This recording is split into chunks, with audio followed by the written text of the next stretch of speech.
ಓಂ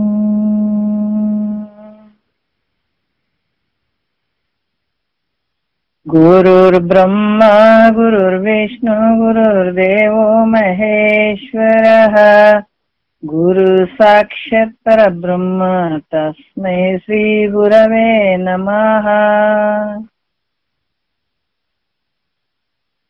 ಶ್ರೀ ಜಗದ್ಗುರು ಸಿದ್ಧಾರೂಢರ ಪಾದಕಮಲಗಳಿಗೂ, ಶ್ರೋತ್ರಿಯ ಬ್ರಹ್ಮನಿಷ್ಠ ಸದ್ಗುರು ಬಸವಾನಂದರ ಪಾದಕಮಲಗಳಿಗೂ, ಅವರ ಪ್ರತಿರೂಪದಂತಹ ನಿಜಗುಣಪ್ಪನವರ ಪಾದಕಮಲಗಳಿಗೂ ನನ್ನ ದೀರ್ಘದಂಡ ಪ್ರಣಾಮಗಳನ್ನ ಸಲ್ಲಿಸುತ್ತಾ, ಎಲ್ಲ ಮಹಾತ್ಮರ ಪಾದಕಮಲಗಳಿಗೂ ನನ್ನ ದೀರ್ಘದಂಡ ಪ್ರಣಾಮಗಳನ್ನ ಸಲ್ಲಿಸುತ್ತಾ, ಮನದಲ್ಲಿ ಸ್ಮರಿಸಿಕೊಳ್ಳುತ್ತಾ, ತಮ್ಮೆಲ್ಲರಿಗೂ ವಂದಿಸುತ್ತಾ, ಇವತ್ತಿನ ಪರಮಾನುಭವದೇ ನಡೆದಂತ ವಿಚಾರ 1ನೇ ಸಂಧಿ ಒಳಗ ಇವತ್ತಿನ ಆಧಾರದ ಸೂತ್ರ 14ನೇ ಸೂತ್ರ. ಕೆಲವು ನುಡಿಗಳು ಆಗಿದ್ದಾವ, ಮುಂದೆ ನೋಡೋಣ. 14ನೇ ಸೂತ್ರದಲ್ಲಿ ಏನ್ ಹೇಳುತ್ತಾರ? ತನುವಿದು ತಾನೆಂಬ ಬಗೆಯಿಂದ ಜೀವಂಗೆ ಜನಿಸುವ 5 ಅವಸ್ಥೆಗಳು ಎಂಟು. ಯಾಕಂದ್ರ ಈ ಶರೀರ ಯಾವಾಗ ಜೀವಾತ್ಮ ಈ ಶರೀರ ನಾನು ಅಂತ ತಿಳ್ಕೊಳ್ತಾನ, ಅಭ್ಯಾಸ ಉಳ್ಳವನಾಗ್ತಾನ, ಅದಕ್ಕೆ ಆಯಾ ಹೆಸರುಗಳು ಈ ಜೀವಾತ್ಮನಿಗೆ ಬಂದವು ಅಂತ ಹೇಳ್ತಾರೆ. ಈ ಶರೀರ ತಂದು ಅಲ್ಲ, ತಾನೂ ಅಲ್ಲ, ಇಲ್ಲದೆ ಇರುವಂತದ್ದನ್ನ ನಾನು ಅನ್ನುವಂತ ಭ್ರಾಂತಿಗೊಳಗಾದಂತ ಜೀವಾತ್ಮನಿಗೆ ಅವಾಗ ಅಲ್ಲಿ ಕೆಲವು ಹೆಸರುಗಳು ಬಂದವು ಅನ್ನುವಂತ ವಿಚಾರದಲ್ಲಿ, ಹಿಂದಿನ ವಿಚಾರದಲ್ಲಿ ಭೂತಾತ್ಮ ಅನ್ನುವಂಥದ್ದು. ಯಾಕಂತಂದ್ರ ಈ 5 ಅವಸ್ಥೆಗಳು ಅಂದ್ರ ಭೂತಾತ್ಮ, ಇಂದ್ರಿಯಾತ್ಮ, ಕರಣಾತ್ಮ, ವಿಜ್ಞಾನಾತ್ಮ, ಅಂತರಾತ್ಮ ಅಂತ 5 ಅವಸ್ಥೆಗಳು ಬಂದವು ಜೀವಾತ್ಮನಿಗೆ ಅಂತ ಹೇಳ್ತಾ ಬರ್ತಾ ಇದ್ದಾರ. ಭೂತಾತ್ಮ ಅನ್ನುವಂಥ ವಿಚಾರವನ್ನ ನಿನ್ನೆ ವಿಚಾರದಲ್ಲಿ ಹೇಳಿದ್ರು. ಯಾಕಂತಂದ್ರ ಭೂತ ವಿಕೃತಿಯಿಂದ ಮಾತಾ ಪಿತರ ರಕ್ತ ರೇತು ಯೋಗದ ಪರಿಣಿತೆಯಿಂದ ಜಾತಮಾದ ಈ ತನು ತಾನೇನೆ ಜೀವಂಗೆ ಭೂತಾತ್ಮ ಅನ್ನುವಂತ ಹೆಸರು ಬಂತು. ಯಾಕಂದ್ರೆ ತಂದೆ ತಾಯಿ ರೇತು ರಕ್ತದಿಂದ ವಿಕಾರ ಹೊಂದಿ ಈ ಶರೀರ ಆಯ್ತು. ಈ ಶರೀರವೇ ನಾನು ಅನ್ನುವಂತ ಜೀವಾತ್ಮನಿಗೆ ಭೂತಾತ್ಮ ಅಂತ ಹೆಸರು ಬಂತು.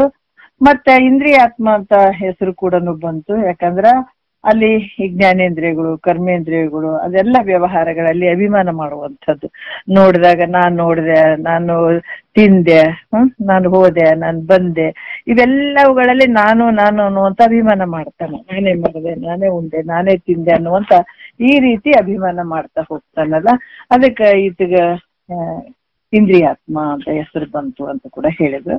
ಮತ್ತೆ ಕರಣಾತ್ಮ ಅಂತ ಕೂಡ ಹೆಸರು ಬಂತು ಅಂತ ಹೇಳ್ತಾರ. ಇಲ್ಲಿ 4ನೆಯ ನುಡಿಯಲ್ಲಿ ಕೂಡ ಹೇಳ್ತಾರ, ಮಾನಸಾದಿಗಳೆಸಗಿದ ಕರ್ಮತತಿಯನ್ನು ತಾನೆಸಗಿದನೆಂಬ ಬಗೆಯಿಂದೆ ಮಾನಿನಿ ಕೇಳೋ ಅಹಂಕಾರಾತ್ಮನೆಂಬ ವಿಧಾನವು ಆ ಜೀವಂಗೆ ಸಮನಿರ್ಕು ಅಂತ ಹೇಳ್ತಾರೆ.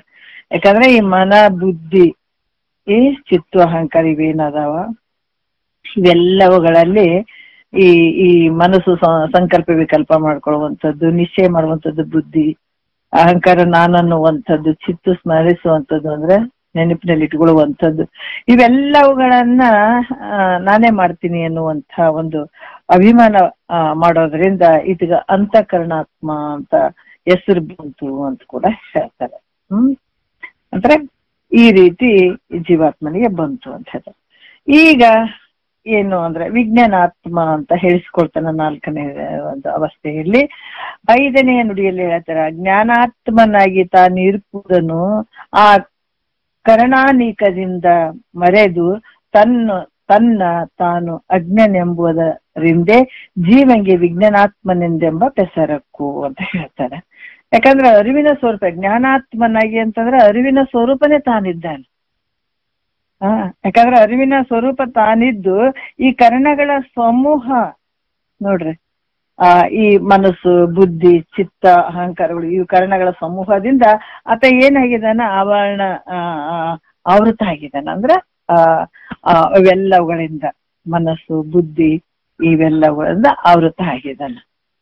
ಅದಕ್ಕೆ ಈ ರೀತಿಯಾಗಿ ತನ್ನ ನಿಜ ಸ್ವರೂಪವನ್ನ ಮರೆತು ಈ ಮನಸ್ಸಾಗಿರ್ಬೋದು, ಬುದ್ಧಿ ಆಗಿರ್ಬೋದು, ನಾನ್ ಮಾಡಿದೆ, ನಾನ್ ನಿಶ್ಚಯ ಮಾಡಿದೆ, ಸಂಕಲ್ಪ ವಿಕಲ್ಪ ಮಾಡ್ಕೊಳ್ಳುವಂಥದ್ದು ಇದ್ರಲ್ಲೇ ಇದ್ದಾಗ ತನ್ನ ನಿಜ ಸ್ವರೂಪವನ್ನ ಮರೆತು ನಾನು ಅಜ್ಞಾನಿ ಇದ್ದೀನಿ, ನಾನು ಕಿಂಚಜ್ಞತ್ವದಿಂದ ಕೂಡಿದ್ದೀನಿ, ನಾನು ದುಃಖಿ ಇದೀನಿ, ನಾನು ಸುಖಿ ಇದೀನಿ, ಹಲವಾರು ರೀತಿಯಿಂದ ತಿಳ್ಕೊಂಡ್ ಬಿಡ್ತಾನೆ ಅದಕ್ಕೆ ಅದರಿಂದ ಯಾಕಂದ್ರೆ ಅವು ಮನಸ್ಸಿನ ಕೆಲಸ ಏನು, ಅದು ಮನಸ್ಸಿನ ಕೆಲಸ. ಅದು ಸಂಕಲ್ಪ ವಿಕಲ್ಪ ನೀವ್ ಏನೇ ಮಾಡ್ರಿ ಅದು ಮನಸ್ಸಿನ ಸ್ವಭಾವ. ಅದು ಸಂಕಲ್ಪ ವಿಕಲ್ಪ ಮಾಡಿಕೊಳ್ಳುವಂಥದ್ದು, ಆ ವ್ಯವಹಾರ ಇದು ತನ್ನ ಮೇಲೆ ಹಾಕೊಳ್ಳುವಂಥದ್ದು. ಆಮೇಲೆ ಬುದ್ಧಿ ನಿಶ್ಚಯ ಮಾಡುವಂಥದ್ದು ಅದರದ್ದು ಕೆಲಸ. ಅದು ಕೂಡ ಆ ವಿಷಯ ತನ್ನ ಮೇಲೆ ಹಾಕೊಳ್ಳುವಂಥದ್ದು. ಈ ಪ್ರತಿಯೊಂದು ವ್ಯವಹಾರ ಈ ಅಭಿಮಾನ ಪಡುವಂಥದ್ದು. ಈ ರೀತಿಯಾಗಿ ಅದರಲ್ಲೇ ಆತ ಭಾವ ಅದೇ ಸತ್ಯ ಅಂತ ಅನ್ಕೊಂಡು ತನ್ನ ನಿಜ ಸ್ವರೂಪವನ್ನ ಮರೆತು ನಾನು ಅಜ್ಞಾನಿ ಇದ್ದೀನಿ, ನಾ ದುಃಖಿ ಇದೀನಿ, ನಾನು ಸಾಯ್ತೀನಿ, ಈ ರೀತಿ ಎಲ್ಲ ಅಜ್ಞಾನದಿಂದ ತಿಳ್ಕೊಂಡ್ ಬಿಡ್ತಾನತ. ಅದರಿಂದ ಈತಗೆ ವಿಜ್ಞಾನಾತ್ಮನ ಅನ್ನುವಂಥ ಹೆಸರು ಬರ್ತದೆ. ವಿಜ್ಞಾನಾತ್ಮ ಅಂದ್ರೆ ಜ್ಞಾನಹೀನ ಅಂತ ಕೂಡ ಹೇಳ್ತಾರೆ ಅದಕ್ಕೆ. ಆ ಜ್ಞಾನಹೀನನ್ ಅನ್ನುವಂಥದ್ದು ಹೆಸರು ಬರ್ತದೆ ಈತಗ. ಯಾಕಂತಂದ್ರೆ ಅಜ್ಞಾನದಿಂದ ಕೂಡ್ಕೊಂಡಿರ್ತಾನೆ, ಅಜ್ಞಾನಿ ಅಂತ ತಿಳಿದುಕೊಳ್ತಾನೆ. ನಾನು ಅಜ್ಞಾನಿ ಇದ್ದೀನಿ, ನನಗೇನು ಗೊತ್ತಿಲ್ಲ ಅನ್ನುವಂಥ ಭಾವ. ಯಾಕಂತಂದ್ರ ತನ್ನ ನಿಜ ಸ್ವರೂಪವನ್ನ ಮರೆತು ನಾನು ಅಜ್ಞಾನಿ ಇದ್ದೀನಿ ಅನ್ನುವಂಥ ಭಾವ ಮಾಡ್ಕೊಳ್ಳೋದಕ್ಕಾಗಿ ಈ ವಿಜ್ಞಾನಾತ್ಮನ ಅನ್ನುವಂಥ ಹೆಸರು ಆತಗೆ ಬಂತು. ಯಾರಿಗೆ? ಜೀವಾತ್ಮನಿಗೆ. ಅಂತರಾತ್ಮ ಅಂತ ಹೆಸರು ಹೆಂಗ್ ಬಂತಿದ್ದ ಅಂದ್ರೆ 6ನೇ ನುಡಿಯಲ್ಲಿ ಹೇಳ್ತಾರ, ವಿಜ್ಞಾನಾತ್ಮನು ಜೀವನು ಅಗ್ನೋಹಮೆಂಬ ತನ್ನ ಅಜ್ಞ ಭಾವನೆಯನ್ನು ತಿಳಿದಂದು ವಿಜ್ಞಾನಾತ್ಮನಂ ತಾನೇ ಬಳಿಕ ಅಂತರಾತ್ಮಕ ಸಂಯಂ ಪಡೆವ ನಂತದರಿಂದೆ ಅಂತ ಹೇಳ್ತಾರ. ಅಂದ್ರ ವಿಜ್ಞಾನಾತ್ಮನು ಅಂದ್ರೆ ಅಜ್ಞಾನಿಯಾದಂಥವನು. ಜೀವನ್ ನಾನು ಅಜ್ಞಾನಿ ಅನ್ನುವಂಥ ಮತ್ತೆ ತನ್ನ ಅಜ್ಞಾನದ ಒಂದು ವೃತ್ತಿಯನ್ನ ತಿಳ್ಕೊಂಡು, ಅಜ್ಞ ವೃತ್ತಿಯನ್ನ ತಿಳಿದುಕೊಂಡು ಅಥವಾ ಈ ತಿಳಿಸಿಕೊಳ್ಳುವಂತ ಅಜ್ಞಾನಕ್ಕಿಂತಲೂ ನಾನು ಭಿನ್ನನಾಗಿದ್ದೇನೆ ಅನ್ನುವಂಥದ್ದು ಯಾವ ಕಾಲಕ್ಕೆ ತಿಳಿತಾನು. ಯಾಕಂದ್ರ ಆತ ಯಾವ ರೀತಿ ಅಂತಂದ್ರ ನಾನು ಅಜ್ಞಾನಿ ಇದ್ದೀನಿ, ಅದನ್ನ ತಿಳ್ಕೊಳ್ತಾನೆ. ಅಜ್ಞಾನಿ ಇದ್ದೀನಿ ಅಂತ ತಾನೇ ತಿಳ್ಕೊಳ್ಳುವಂಥದ್ದು. ಯಾಕಂತಂದ್ರೆ ಇದು ತಿಳಿಸಿಕೊಳ್ಳುವಂಥದ್ದು. ಮತ್ತೆ ಅಜ್ಞಾನಕ್ಕಿಂತಲೂ ನಾನು ಭಿನ್ನವಾಗಿರುವೆನು ಅನ್ನುವಂಥದ್ದು ಯಾವ ಕಾಲಕ್ಕೆ ತಿಳಿತಾನೋ ಆಗ ಅವನಿಗೆ ಅಂತರಾತ್ಮ ಅನ್ನುವಂಥ ಹೆಸರು ಬರ್ತದೆ. ಯಾಕಂದ್ರ ಅಜ್ಞಾನಿ ಅದಿನಿ ಅನ್ನುವಂಥ ವೃತ್ತಿ ಕೂಡ ತಿಳಿತಂತಾನು. ಅಜ್ಞಾನಿಗಿಂತಲೂ ನಾನು ಭಿನ್ನವಾಗಿದ್ದೀನಿ ಅನ್ನುವಂಥ ಭಾವ ಬರುವಂಥದ್ದು. ಆವಾಗ ಆತ ಅಂತರಾತ್ಮ ಅಂತ ಹೇಳಿಸ್ಕೊಡ್ತಾನೆ. ಯಾಕಂತಾರ ಎಲ್ಲವನ್ನ ಅರಿಯುವಂಥ ನಾನು ಬೇರೆನೆ ಇದ್ದೀನಿ, ಅಜ್ಞಾನಕ್ಕಿಂತ ನಾನು ಬೇರೆ ಭಿನ್ನವಾಗಿದ್ದೀನಿ ಅನ್ನುವಂಥ ಭಾವ ತಿಳ್ಕೊಂಡಿರ್ತಾನೆ ಅಲ್ಲಿ. ಮತ್ತೆ 7ನೇ ನುಡಿಯಲ್ಲಿ ಏನ್ ಹೇಳ್ತಾರ, ಜೀವನ ನಿಜವಾಗಿ ಇಲ್ಲಿ ಪರಮಾತ್ಮನ ಸ್ವರೂಪ ಅಂತಾನೆ ಹೇಳುವಂಥದ್ದು. ಭಾವಿಸಲ್ ಇಂತು ಅಜ್ಞ ಭಾವನೆಯಳು ತೋರ್ಪ ಜೀವ ಪಂಚಕವಿದು ತುಸಿಯೆಂದು ಭಾವಿಸಿ ತನ್ನ ತಾನರಿಯಲವನು ತಾನೇ ಭಾವರಹಿತನಾದ ಪರಮಾತ್ಮ. ಎಷ್ಟು ಅದ್ಭುತವಾಗಿ ಹೇಳ್ತಾನೆ. ಭಾವಿಸಲು ವಿಚಾರ ಮಾಡಿದ್ರೆ, ಯಾಕಂದ್ರೆ ಭಾವದಿಂದ 5 ಅವಸ್ಥೆಗಳು ಬಂದದ ಅಂತ ಮುಂಚೆ ಹೇಳಿದಾರೆ. ಜೀವಾತ್ಮನ ಭಾವದಿಂದ 5 ಅವಸ್ಥೆಗಳು ಆತನ ವ್ಯವಹಾರಗಳು ಹಿಂಗ್ ಬಂದಿದಾವ ಅಂತ ಅಲ್ಲಿ ಹೇಳಿದ್ರು, ಅವಸ್ಥೆಗಳು ಬಂದಿದಾವ ಅಂತ ಹೇಳಿದ್ರು. ಆದ್ರೆ ಇಲ್ಲಿ ಹೇಳ್ತಾರೆ 7ನೇ ಒಂದು ನುಡಿಯಲ್ಲಿ ಹೇಳ್ತಾರ, ಭಾವಿಸಲ್ಲ ಅಂದ್ರೆ ವಿಚಾರ ಮಾಡಿ ನೋಡಲು. ವಿಚಾರ ಮಾಡಿ ನೋಡಿದಾಗ ಇಲ್ಲಿ ಏನಾಗ್ತದ, ಎಲ್ಲ ಅರ್ಥ ಆಗ್ತದ.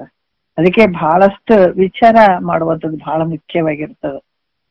ನಾನು ಅಜ್ಞಾನ, ಯಾಕಂದ್ರ ತನ್ನ ಅಜ್ಞಾನ ಭಾವನ ಮೂಲಕ ತೋರುವಂತಹ ಈ ಭೂತಾತ್ಮ, ಯಾಕಂದ್ರ ಅಜ್ಞಾನದ ಭಾವನ ಮೂಲಕ ಇವೆಲ್ಲ ತೋರ್ತಾವ, ಅವಸ್ಥೆಗಳು ತೋರ್ತಾವ, 5 ಅವಸ್ಥೆಗಳು ತೋರ್ತಾವ. ಎದರಿಂದ ತೋರ್ತಾವ? ಅಜ್ಞಾನದ ಒಂದು ಭಾವನೆಯ ಮೂಲಕ ಈ ಅವಸ್ಥೆಗಳು ತೋರ್ತಾವ. ಆದ್ರೆ ಸತ್ಯನ ಮಿಥ್ಯವಾಗಿರುವಂಥದ್ದು, 5 ಅವಸ್ಥೆಗಳು ಸುಳ್ಳು. ಅವುಗಳನ್ನು ಅರಿಯುವಂತ ಅರುರೂಪ ನಾನು ಸತ್ಯವಾಗಿದ್ದೇನೆ. ಎಷ್ಟು ಅದ್ಭುತವಾಗಿ ಹೇಳ್ತಾರೆ ನೋಡ್ರಿ. ಅದಕ್ಕ ಇದೆಲ್ಲ ಅಜ್ಞಾನ ಒಂದು ಭಾವನಾ ಮೂಲಕ ತೋರುವಂತಹ ಈ 5 ಅವಸ್ಥೆಗಳು ಸುಳ್ಳದಾವ. ಇವುಗಳನ್ನ ಅರಿಯುವಂಥದ್ದು, ಎಲ್ಲವನ್ನ ಅರಿಯುವಂತ ತಾನೆ. ಅದಕ್ಕ ಅವುಗಳನ್ನ ಅರಿಯುವಂತ ಅರುರೂಪ ನಾನು ಸತ್ಯವಾಗಿದ್ದೇನೆ ಈಗೆಂದು ನಿರ್ಧಾರವನ್ನ ಮಾಡಲು ನೋಡ್ರಿ, ಹಿಂಗ ನಿರ್ಧಾರ ಮಾಡುವಂಥದ್ದು. ಅದಕ್ಕ ನಿನ್ನೊಳಿಹುದು ಸತ್ಯ ಪದವು ಅದನ್ನು ಅನುಭಾವದಿ ನೋಡು ಮನುಜ ನೀನೇ ಮುಕ್ತನು ಅಂತ ಹೇಳುವಂಥದ್ದು. ತಿಳಿಯಲು ಈ ಪರಿಬಾಲ್ಯ ಯೌವನ ವಾರ್ಧಿಕಗಳು ತಮ್ಮೊಳಗೆ ವಿಲಕ್ಷಣ ಮುಳ್ಳವು ತಳೆದು ನೀನೇಕ ರೂಪನು ಬಿಡದಂತವರೊಳಗನು ಸಂದಾತೃಹುದರಿಂದ ಅಂತ ಹೇಳ್ತಾರೆ. ಈ ಬಾಲ್ಯ ಯೌವನ ಮುಪ್ಪಿವೆಲ್ಲ ತೋರ್ತಾವಲ್ಲ, ಅದಕ್ಕೆ ಆಧಾರವಾಗಿರುವಂಥದ್ದು ನೀನೇ ಸತ್ಯವಾಗಿರುವಂಥ. ಇವೆಲ್ಲ ತೋರ್ತಾವೆಲ್ಲ ಸುಳ್ಳು.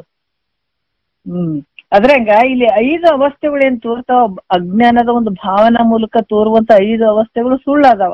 ಅವುಗಳನ್ನ ಅರಿಯುವಂತ ಸ್ವರೂಪ ನನ್ನ ಸತ್ಯವಾಗಿದ್ದೇನೆ ಅಂತ ಈ ರೀತಿಯಾಗಿ ನಿರ್ಧಾರ ಮಾಡುವಂಥದ್ದು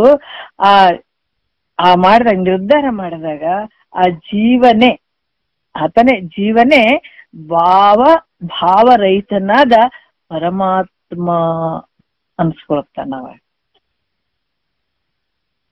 ಅದಕ್ಕೆ ಹೇಳ್ತಾರ ಅವರು, ಜೀವನೇ ಭಾವರಹಿತನಾದ ಪರಮಾತ್ಮ. ಎಲ್ಲಕ್ಕೂ ನಾನು ಅರಿವಿನ ಸ್ವರೂಪ ನಾನು ಇದ್ದೀನಿ.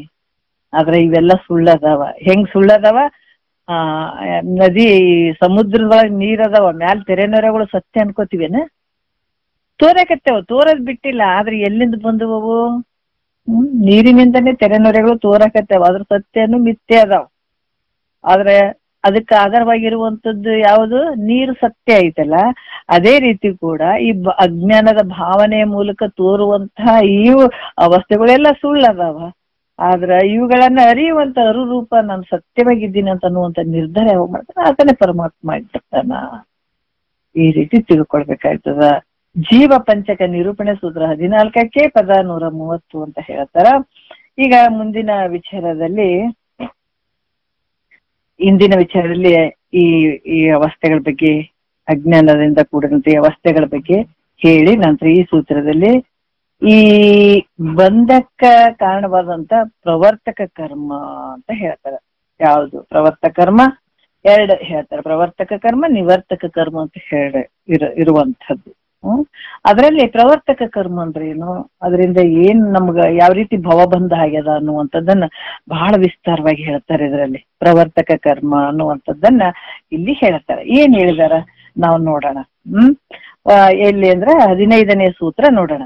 ಸಕಲ ಅಹಂ ಕ್ರಿಯೆಯಿಂದ ಭವಬಂಧವದು ಪ್ರವರ್ತಕ ಕರ್ಮವೆನಿಪುದು ಅಂಗನೆ ಕೇಳು ಅಂತ ಹೇಳ್ತಾರೆ. ನೋಡಿ, ಕೇಳು, ಅದೇ ಕೇಳ್ಬೇಕಂತ ಕೂತ್ಕೊಂಡಂತ ಮೈತ್ರಿ ದೇವಿಗೆ ಕೇಳು ಕೇಳು ಅಂತಾರ. ಹೆಂಗ್ ಹೇಳ್ತಾರ ಅಂದ್ರ, ಸಕಲ ಅಂದ್ರೆ ಎಲ್ಲ, ಅಹಂಕ್ರಿಯೆಯಿಂದ ಅಂದ್ರ ಅಹಂಕಾರದಿಂದೇ ಸಂಸಾರವು ಅಂದ್ರ, ಸಕಲ ಅಂದ್ರೆ ಎಲ್ಲ ಇಂದ್ರಿಯಗಳೊಡನೆ ನಾನು ಅಂತ ಅಭಿಮಾನದಿಂದ ವ್ಯವಹಾರ ಮಾಡೋದ್ರಿಂದ, ಅಭಿಮಾನ ಪೂರ್ವಕವಾಗಿ ವ್ಯವಹಾರ ಮಾಡೋದ್ರಿಂದ ಅದೇ ವಾಸನಾ ರೂಪವಾಗಿ ಮುಂದೇನಾಗ್ತದ. ಈಗೆಲ್ಲ ಕರ್ಮೇಂದ್ರಿಯಗಳು ನಾವು ಹೇಳ್ತೀವಿ. ಈಗ ಜ್ಞಾನೇಂದ್ರಿಯಗಳು ಅದಾವ, ಕರ್ಮೇಂದ್ರಿಯಗಳು ನಮ್ಮ ಶರೀರದಲ್ಲಿ ಎಲ್ಲದರಲ್ಲಿ ತಾಧ್ಯಾತ್ಮ ಹೊಂದ್ಬಿಟ್ಟಿದಾವ. ಆತ್ಮನಲ್ಲಿ ಅನಾತ್ಮ ಭಾವ ಮಾಡಿ, ಅನಾತ್ಮ ಭಾವದಲ್ಲಿ ಆತ್ಮ ಭಾವ ಮಾಡಿ 2 ತಾಧ್ಯಾತ್ಮ ಭಾವ ಹೊಂದಿದೀವಿ. ಈಗ ನಮಗೆ ಇನ್ನುವರೆಗೆ ಇಷ್ಟು ಗುರುಗಳು ಹೇಳ್ತಾರಂದ್ರೂ ಕೂಡ ನಾವು ಶರೀರ ನಂದು ಅಲ್ಲ ಅಂತೂ, ಶರೀರ ನಂದು ಅಲ್ಲ ನನ್ನದು ಅಲ್ಲ ಅಂತ ಬಿಡ್ಬೇಕಾದ್ರೇನೆ ಬಹಳ ಕಷ್ಟ ಅದ. ಯಾಕಂದ್ರೆ ಶರೀರವೇ ಆತ್ಮ, ಶರೀರ ಇದ್ರೆ ನಾನು ಇರ್ತೀನಿ, ಶರೀರ ಹೋಗ್ಬಿಟ್ರೆ ನಾನು ಹೋಗ್ಬಿಡ್ತೀನಿ ಅನ್ನುವಂಥ ಭಾವ, ನಾ ಇರೋದೇ ಇಲ್ಲ ಅನ್ನುವಂಥ ಭಾವ ಬಂದಿರ್ತದೆ. ಯಾಕಂತಂದ್ರ ಹಂಗ ನೋಡಿದ್ರೆ ಶರೀರಕ್ಕೆ ಇದಕ್ಕೆ ಸಂಬಂಧನೇ ಇಲ್ಲ. ಯಾವಾಗ ಜ್ಞಾನಿ ಇದನ್ನ ತಿಳ್ಕೊಂಡ್ಬಿಡ್ತಾನೆ ಅಂದೇ ಶರೀರ ಬಿಟ್ಟಿರ್ತಾನ. ಜ್ಞಾನಿ ಎಂದ ಇದನ್ನ ತಿಳ್ಕೊಂಡ್ಬಿಡ್ತಾನೆ ಅವಾಗ ಶರೀರ ಬಿಟ್ಟಂಗೆ ಆತ. ಅದಕ್ಕೆ ಇಲ್ಲಿ ಏನಾಗ್ತದ, ಸಕಲ ಇಂದ್ರಿಯಗಳೊಡನೆ ನಾನನ್ನುವಂತ ಅಭಿಮಾನ ವ್ಯವಹಾರವನ್ನ ಮಾಡೋದ್ರಿಂದ ಅದು ವಾಸನ ರೂಪವಾಗಿ, ನಾನು ಅನ್ನುವಂಥದ್ದು ಉಳ್ಕೊಂಡು ಅದು ವಾಸನ ರೂಪವಾಗಿ ಮುಂದೆ ಜನನ ಮರಣಕ್ಕ ಗುರಿ ಆಗ್ತದೆ. ಅದಕ್ಕೆ ಹೇಳ್ತಾರ, ಶ್ರೀ ಗುರು ವಚನದಿಂದ ಅಧಿಕ ಸುದೈವಂಟೆ ರಾಗದಿಂಬೇರಿನು ಭವ ಬೀಜಂ ಅಂತ ಹೇಳ್ತಾರ. ಯಾವಾಗ ಅದು ನಾವೇ ಪ್ರತಿಯೊಂದಕ್ಕ ಅಭಿಮಾನ ಪಡುವಂಥದ್ದಾಗಿರ್ಬೋದು, ಮೋಹ ಮಾಡುವಂಥದ್ದಾಗಿರ್ಬೋದು, ಇವೆಲ್ಲ ವಾಸನ ರೂಪವಾಗಿ ಮುಂದೆ ಜನನ ಮರಣಕ್ಕೆ ಗುರಿ ಆಗ್ತದೆ. ನಾವೆಲ್ಲ ಸ್ಥೂಲವಾಗಿರುವಂತ ವಸ್ತುಗಳನ್ನೆಲ್ಲವನ್ನ ಬಿಟ್ಬಿಡ್ತೀವಿ ಇಲ್ಲಿ, ಅದರ ವಾಸನ ರೂಪವಾಗಿ ಒತ್ಕೊಂಡು ಹೋಗ್ತೇವೆ. ಅದು ಯಾವ್ದು ಬರಂಗಿಲ್ಲ. ಅದಕ್ಕೆ ಮಹಾತ್ಮರು ಹೇಳ್ತಾರ, ಮನಿ ಮಾರಿ ಬಿಟ್ಟು ಹೋಗಿ ಎಲ್ಲೋ ಕೂತ್ಕೊಳ್ಬಹುದು, ಅದ್ರ ಮನಸ್ಸಿನಲ್ಲಿ ಬಿಡೋದು ಬಹಳ ಕಷ್ಟ ಅಲ್ರಿ. ಎಲ್ಲನೇ ಇರು, ಮನೆಯಲ್ಲೇ ಇರು, ನೀನ್ ಸಂಸಾರದಾಗ ಇರು, ಹೆಂಡತಿ ಮಕ್ಕಳ ಜೊತೆ ಇರು, ಅದ್ರ ಮನಸ್ಸಿನಲ್ಲಿ ಬಿಟ್ಕೊಂಡ್ರೆ ನೀನೇ ನಿಜವಾದ ಸನ್ಯಾಸಿ ನೀನೇ ಆಗ್ಬಿಡ್ತಿ. ಯಾವ್ದು ಬಿಡೋದ್ ಬೇಕಾಗಿಲ್ಲ ಇಲ್ಲಿ. ಎಲ್ಲಿ ಶರೀರ ಎಲ್ಲಿ ಹೋಗಿ ಕುಂತ್ರೇನ್ರಿ, ಮಠದಾಗಾರ ಕೂಡ್ಲಿ, ಜಾತ್ರೆಗಾರ ತಿರುಗಾಲಿ, ಯಾತ್ರೆಗಾರ ಮಾಡ್ಲಿ, ಸುಡ್ಗಾಡಾಗಾರ ಹೋಗಿ ಕೂತ್ಕೊಳ್ಳಿ, ಎಲ್ಲಾರ ಕೂತ್ಕೊಳ್ಳಿ. ಆದ್ರೆ ಎಲ್ಲಿ ಕೂತ್ಕೊಂಡ್ರೆ ಮನೆ ಚಿಂತನೆ, ಮಕ್ಳ ಚಿಂತನೆ, ಹೆಂಡತಿ ಚಿಂತನೆ, ಶರೀರ ಚಿಂತನೆ ಮಾಡ್ತಿತ್ತಂದ್ರೆ ಅದು ಹೆಂಗ್ ಸನ್ಯಾಸಿ ಆಗ್ತದ? ಶರೀರ ಮನೆಯಲ್ಲೇ ಎಲ್ಲೇ ಇರ್ಲಿ, ಆದ್ರ ಮನಸ್ಸಿನಲ್ಲಿ ಸಂಪೂರ್ಣವಾಗಿ ಅದನ್ನ ತೆಗೆದು ಹಾಕ್ಬಿಡುವಂಥದ್ದು. ಆ ಮನಸ್ಸಿನಲ್ಲಿ ಯಾವಾಗ ಹಿಡ್ಕೋತದ, ಇದು ನಾನು ಅನ್ನುವಂಥದ್ದು ಎಲ್ಲದಕ್ಕೂ ಅಭಿಮಾನ ಪಡುವಂಥದ್ದು ಏನಿರ್ತದ ಅದು ಮುಂದ ಜನನ ಮರಣಕ್ಕೂ ಗುರಿ ಆಗ್ತದ. ಅದಕ್ಕೆ ಇಲ್ಲಿ ತೊಳಿಬೇಕು, ಎಲ್ಲಿ ತೊಳಿಬೇಕು ಅಂದಾಗ ಅದಕ್ಕೆ ಮಹಾತ್ಮರು ಅದಕ್ಕೆ ನಮ್ಮೊಳಗ ನೋಡ್ಕೊಳ್ಳುವಂಥದ್ದು. ಎಲ್ಲಿ ಮುಂದೆ ಕಣ್ಣು ಹಾಕಂಗೆ ಇಲ್ಲ, ಅದು ಹಿಂದಕ್ಕ ತಗೊಳ್ಬೇಕು. ಅವು ಇವೆರಡು ಕಣ್ಣುಗಳು, ಇಂದ್ರಿಯ ಕಣ್ಣುಗಳು, ಇವೆಲ್ಲ ಮಾಯದಿಂದ ತೋರಿದಂತ ಕಣ್ಣು, ಕಿವಿ, ಮೂಗು ಇವೆಲ್ಲ ತೋರ್ತಾ ಇದ್ದಾವ. ಆದ್ರೆ ಜಾಣರಾದಂತವ್ರು ಇದನ್ನ ಬಳಸ್ಕೊಳ್ಬೇಕು, ಚೆನ್ನಾಗಿ ಬಳಸ್ಕೊಂಡು ಏನ್ ತಿಳ್ಕೊಳ್ಬೇಕಾಗಿದೆ ಅದನ್ನ ತಿಳ್ಕೊಳ್ಬೇಕು. ಇದ್ರಾಗ ಒಂದು ಬಹಳಷ್ಟು ಗೂಢಾರ್ಥ ಐತೆ. ಇದ್ರಾಗ ಶರೀರ ಕೊಟ್ಬಿಟ್ಟಿದ್ದಾನಂತಂದ್ರೆ ಇದ್ರಾಗ ಒಂದ್ ದೊಡ್ಡ ಗೂಢಾರ್ಥ ಐತೆ. ಇದರಿಂದ ಏನ್ ತಗೊಳ್ಬೇಕನ್ನೋದು ತಗೊಳ್ಳುವಂಥದ್ದು ದೊಡ್ಡ ಕೆಲಸ. ಇದು ಜಾಣರ ಕೆಲಸ. ಇದು ಬರೀ ತಿನ್ನೋದಕ್ಕ ಉಣ್ಣೋದಕ್ಕ ಇದು ಬರೀ ಇಷ್ಟಕ್ಕೆ ಕಳೆದು ಹೋಗಿತ್ತು. ಇದು ಭೋಗಾದಿ ವಸ್ತುಗಳಿಗೆ ಗುರಿ ಐತಿ ಈ ಶರೀರ ಅಂತಂದ್ರ ಯಾತಕ್ಕೂ ಬರಂಗಿಲ್ಲ. ಅದಕ್ಕ ಮಹಾತ್ಮರು ಹೇಳ್ತಾರ, ಯಾವ ರೀತಿ ಈ ಪ್ರತಿಯೊಂದಕ್ಕೂ ಇದು ನಂದದ, ಇದು ನಾನೇ ಮಾಡಿದೆ ಅನ್ನುವಂಥ ಅಭಿಮಾನ ಪೂರ್ವಕವಾಗಿ ವ್ಯವಹಾರ ಮಾಡುವಂಥದ್ದು ಅದು ಮನಸ್ಸಿನಲ್ಲಿ ವಾಸನ ರೂಪವಾಗಿ ಉಳ್ಕೊಂಡು ಜನನ ಮರಣ ದುಃಖಕ್ಕೆ ಗುರಿ ಕಾರಣ ಆಗ್ತದ. ಅದಕ್ಕೆ ಏನ್ ಹೇಳ್ತಾರ, ಪ್ರವರ್ತಕ ಕರ್ಮ ಅಂತ ಹೇಳ್ತಾರ. ಅದಕ್ಕೆ ಮೈತ್ರ, ನೀನ್ ಈ ವಿಷಯವನ್ನ ಏಕಾಗ್ರ ಬುದ್ಧಿಯಿಂದ ಕೇಳು. ಎಷ್ಟು ಚಂದ ಹೇಳ್ತಾರ ನೋಡ್ರಿ ಅವರು. ಇದಕ್ಕ ಪ್ರವರ್ತಕ ಕರ್ಮ ಅಂತ ಹೇಳ್ತಾರ. ಮೈತ್ರ, ನೀನ್ ಇದನ್ನ ಅಲಕ್ಷ್ಯ ಮಾಡ್ಬೇಡ. ಅಲಕ್ಷ್ಯ ಮಾಡಿದಂದ್ರೆ ಜನ್ಮ ವ್ಯರ್ಥ ಆಗ್ಬಿಡ್ತದ. ಇದನ್ನ ಕೇಳಲಿಕ್ಕೆ ಕುಂತಂತ ಮೈತ್ರ ದೇವಿಗೆ ಅವ್ರು ಹೇಳ್ತಾರಂದ್ರ ಮತ್ತೆ ನಾವೆಂಗ್ ಕೇಳ್ಬೇಕು? ಅದು ಏಕಾಗ್ರ ಬುದ್ಧಿಯಿಂದ ಕೇಳು. ಗುರುಗಳ ಹತ್ರ ಕೂತ್ಕೊಳ್ಬೇಕಾದಾಗ ನಾವೆಲ್ಲ ಬುದ್ಧಿ ಆಗಿರ್ಬೋದು, ಅಂತಃಕರಣ ಎಲ್ಲ ಕ್ಲೀನ್ ಇಟ್ಕೊಂಡು ಏನಿಲ್ಲ ಸದ್ಗುರು ವಾಕ್ಯವನ್ನ ನೋಡ್ರಿ. ಈ ಮಳಿ ಬರ್ಲಿ ಅಂತ ಹೇಳ್ಬಿಟ್ಟು ಹೊಲಗಳೆಲ್ಲ ಸ್ವಚ್ಛ ಮಾಡಿ, ಮಳಿ ಬಂದ ತಕ್ಷಣ ಬೀಜ ಬಿತ್ತಬೇಕು ಅಂತ ಎಷ್ಟು ಜನ ಕಾಯ್ಕೊಂಡು ಕುಂತಿರ್ತಾರಲ್ಲ, ಹಂಗ ಅಂತಃಕರಣ ಅನ್ನುವಂಥ ಹೊಲವನ್ನ ಸ್ವಚ್ಛ ಮಾಡ್ಕೊಂಡು ಕೂತ್ಕೊಂಡಾಗ ಸದ್ಗುರು ವಾಕ್ಯಗಳು ಬಿದ್ದಾಗ ಒಳ್ಳೆ ಬೆಳಿ ಬೆಳೀತದ್ರಿ. ಬೆಳೀತು ಅಂದಾಗ ಆನಂದವಾಗಿ ನಾವು ರಾಶಿ ಮಾಡ್ಕೊಂಡು ಕುಂತು ತಿನ್ಬಹುದು. ಅದ್ರ ರಾಶಿ ಒಂದ್ ವರ್ಷಕ್ಕ ಆ ರಾಶಿ ಕಳೆದು ಹೋಗ್ಬಹುದು. ಆದ್ರೆ ಈ ರಾಶಿ ಒಂದು ಸಲ ನಾವು ಕೂಡಿ ಇಟ್ಕೊಂಡು ತಿನ್ನಕ್ ಕುಂತೀವಿ ಅಂದ್ರೆ ಇದು ಯಾವತ್ತು ಕಡಿಮೆ ಆಗ್ಲಿಲ್ಲ, ಹೆಚ್ಚಾಗ್ತಾ ಹೋಗ್ತದ. ಇದು ಕಡಿಮೆ ಸವೇದೇ ಇರುವಂಥದ್ದು. ಇದು ಒಂದ್ ಸಲ ಗುರುಮುಖ ಅಂದ್ರೆ ಈ ರಾಶಿಯನ್ನ ಮಾಡ್ಕೊಂಡು ಕುಂತು ತಿನ್ನಕ್ ಶುರು ಮಾಡಿದೀವಿ ಅಂತಂದ್ರ ಇದು ಹೆಂಗಿದೆ ಅಂತಂದ್ರ ಅದ್ಭುತ ಇದೆ. ಯಾವತ್ತು ಸವಿದೇ ಇರುವಂತದ್ದು, ಹಾಳಾಗದೆ ಇರುವಂತದ್ದು ಇಂಥ ಒಂದು ಆಸ್ತಿ ಇದು. ಅದಕ್ಕ ಈಗ ನೀನೇನ್ ಮಾಡಿ, ಈ ಸಮಯವನ್ನ ಏಕಾಗ್ರ ಬುದ್ಧಿಯಿಂದ ಕೇಳು. ಯಾಕಂದ್ರೆ ಸಮಯ ಬಂದದ. ಈಗ ಪಾಪ ಬರುವಂತದ್ದನು ಒಂದು ಸಮಯ ಅದ, ಪಾಪದ ಕಾಲ ಬರುವಂತದ್ದನು ಒಂದು ಸಮಯ ಅದ, ಪುಣ್ಯದ ಕಾಲ ಬರುವಂತದ್ದು ಒಂದು ಸಮಯ ಅದ. ಪುಣ್ಯದ ಕಾಲ ಇದ್ದಾಗ ಪಾಪ ಇರಂಗಿಲ್ಲ, ಪಾಪದ ಕಾಲ ಇದ್ದಾಗ ಪುಣ್ಯ ಇರಂಗಿಲ್ಲ. ಇವು ಬೆಳಗ್ಗೆ ಹಗಲು ರಾತ್ರಿ ಇದ್ದಂಗ. ಈಗ ಹಗಲು ಅನ್ನುವಂಥದ್ದು ಪುಣ್ಯದ ಸಮಯ, ರಾತ್ರಿ ಅನ್ನುವಂಥದ್ದು ಪಾಪದ ಸಮಯ ಇದ್ದಂಗ. ಇವೆಲ್ಲ ರುಟೀನ್ ಇದ್ದೇ ಇರ್ತದ. ಅದ್ರಂಗ ಯಾವಾಗ ನಿನಗಿದು ಪುಣ್ಯದ ಸಮಯ, ಇದು ದೊಡ್ಡ ಪುಣ್ಯದ ಸಮಯ, ಇಂಥ ಸಮಯ ಬಂದಾಗ ನೀನು ಆ ಬೆಳೆಯನ್ನ ಏನು ಗುರುನಾಥ ಹೇಳಿದಂಥ ಒಂದು ವಾಕ್ಯಗಳನ್ನ ಚೆನ್ನಾಗಿ ಏಕಾಗ್ರ ಬುದ್ಧಿಯಿಂದ ತಿಳ್ಕೊಂಡ್ಬಿಡೋದು. ತಿಳ್ಕೊಂಡಾಗ ಮುಗೀತು ನೀನು. ಮತ್ತೆ ಪದೇ ಬರುವಂತದ್ದಲ್ಲ ಇಂಥ ಒಂದು ಪುಣ್ಯದ ಸಮಯ. ಅದಕ್ಕೆ ಈಗ ನೀನು ಸಮಯ ಬಂದಿದೆಯಲ್ಲ, ಏಕಾಗ್ರ ಬುದ್ಧಿಯಿಂದ ಕೇಳು ಮೈತ್ರ. ಎಷ್ಟ್ ಚಂದ ಹೇಳ್ತಾರ ನೋಡಿ. ಅದಕ್ಕೆ ಈ ಕರ್ಮ ಎಷ್ಟು ಪ್ರಕಾರ ಅದಾವ ಅಂದ್ರೆ 2 ಪ್ರಕಾರ ಅದಾವ. 1ನೇ ನುಡಿಯಲ್ಲಿ ಹೇಳ್ತಾರ, ಏನ್ ಹೇಳ್ತಾರ, ಒಂದೇ ಪ್ರವರ್ತಕ ಮುಂದೆ ನಿವರ್ತಕ ಮೆಂದು ದ್ವಿಭೇದವು ಆ ಕರ್ಮವು ಮಂದಗಮನೆ 8 ತೆರನು ಪ್ರವರ್ತಕ ಮುಂದೆ ತೆರನು ನಿವರ್ತಕ ಮದುವು ಅಂತ ಹೇಳ್ತಾರ. ಏನ್ ಹೇಳ್ತಾರ ಅಂದ್ರ ಇಲ್ಲಿ ಒಂದು ಪ್ರವರ್ತಕ ಯಾಕಂತಂದ್ರ ಇದು ಹೆಂಗದ ಅಂದ್ರ ಒಂದು ಇದು ಸಂಸಾರಕ್ಕೆ ಕಾರಣವಾದಂಥದ್ದು. ಇಲ್ಲಿ ಯಾಕಂತಂದ್ರ ಮೈತ್ರ ಕೇಳು ಅನ್ನುವಂಥದ್ದು ಕರ್ಮ 2 ಪ್ರಕಾರ ಅದಾವ. ಪ್ರವರ್ತಕ ಒಂದದ, ನಿವರ್ತಕ. ಪ್ರವರ್ತಕವೆಂದು ನಿವರ್ತಕ ಅಂತ 2 ಪ್ರಕಾರ ಅದಾವ. ಕರ್ಮಗಳು ಎಷ್ಟದಾವ? ಒಂದು ಪ್ರವರ್ತಕ, ಒಂದು ನಿವರ್ತಕ ಅನ್ನುವಂಥದ್ದು 2 ಪ್ರಕಾರ ಅದಾವ. ಮಂದಗಮನೆ ಸಾವಕಾಶ ಗಮನವುಳ್ಳಂಥ ಮೈತ್ರ ದೇವಿ, ಸಾವಕಾಶವಾಗಿ ಅಕ್ಕಿ ಆ ವಿಚಾರಗಳನ್ನ ಗಮನ ಮಾಡ್ತಾ ಇರ್ತಾಳ ಅಂತ ಮೈತ್ರ ದೇವಿ. ಪ್ರವರ್ತಕ ಎಷ್ಟು ತರ ಅದಾವ ಅಂತಂದ್ರ ಬಳಿಕ ಪ್ರವರ್ತಕ ಕರ್ಮ 8 ರೀತಿಯಾಗದ. ಪ್ರವರ್ತಕ ಕರ್ಮದಲ್ಲಿ 8 ರೀತಿಯಾಗ್ಯದ, ಅದ್ರ ನಿವರ್ತಕ ಕರ್ಮ ಒಂದೇ ವಿಧವಾಗ್ಯದ ಅನ್ನುವಂಥದ್ದನ್ನ ಹೇಳ್ತಾರೆ. ಪ್ರವರ್ತಕ ಯಾಕಂತಂದ್ರ 8 ತೆರನು ಪ್ರವರ್ತಕ, 1 ತೆರನು ನಿವರ್ತಕ ಮದುವು ಅಂತ ಹೇಳ್ತಾರೆ. ಈ ರೀತಿಯಾಗಿ ಕರ್ಮದಲ್ಲಿ 2 ಅದಾವ, ಒಂದು ಪ್ರವರ್ತಕ ಕರ್ಮ, ನಿವರ್ತಕ ಕರ್ಮ. ಪ್ರವರ್ತಕ ಕರ್ಮದಲ್ಲಿ 8 ರೀತಿಯಿಂದ ಅದಾವ, ನಿವರ್ತಕ ಕರ್ಮದಲ್ಲಿ ಒಂದೇ ರೀತಿಯಾಗಿರುವಂಥದ್ದು ಅಂತ ಕೂಡ ಹೇಳ್ತಾರೆ. ಮತ್ತೆ ಪ್ರವರ್ತಕ ಕರ್ಮ ಮತ್ತೆ ನಿವರ್ತಕ ಕರ್ಮಗಳ ಅದರ ಸ್ವರೂಪ ಹೆಂಗಿದೆ ಅನ್ನುವಂಥದ್ದನ್ನು ತಿಳಿಸ್ತಾರೆ 2ನೇ ನುಡಿಯಲ್ಲಿ. ಅವು ತಾವು ಅನುಕ್ರಮದೊಳು ಬಂದ ಮೋಕ್ಷ ಬೀಜವೆನಿಪ್ಪವವು ಭಾವ ಭೇದದಿಂತವೆ. ಕೇಳು ವಿದ್ಯೆಗಳೆಂದೆನಿಸುಗಿ ಅವುಗಳ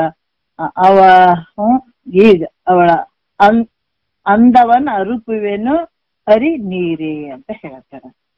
ಏನ್ ಹೇಳ್ತಾರ ಅಂದ್ರ ಇಲ್ಲಿ ಅವು ತಾವು ಅಂತಂದ್ರ ಈ 2 ಕರ್ಮಗಳು ಅನುಕ್ರಮದಿಂದ ಬಂಧ ಮೋಕ್ಷ, ಒಂದು ಬಂಧಕ್ಕೆ ಗುರಿಯಾಗುವಂಥದ್ದು, ಒಂದು ಮೋಕ್ಷಕ್ಕೆ ಗುರಿಯಾಗುವಂಥದ್ದು.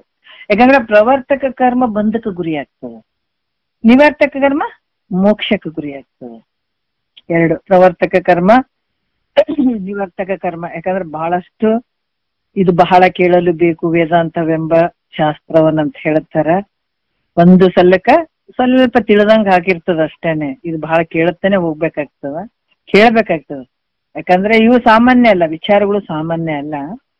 ಅದಕ್ಕೆ ಎಲ್ಲ ಈ ವೇದಗಳಲ್ಲಿ ಆಗಿರ್ಬೋದು, ಉಪನಿಷತ್ತಲ್ಲಿ ಆಗಿರ್ಬೋದು, ವೇದ ಉಪನಿಷತ್, ಆಮೇಲೆ ಬ್ರಹ್ಮಸೂತ್ರ, ಆಮೇಲೆ ಭಗವದ್ಗೀತೆ.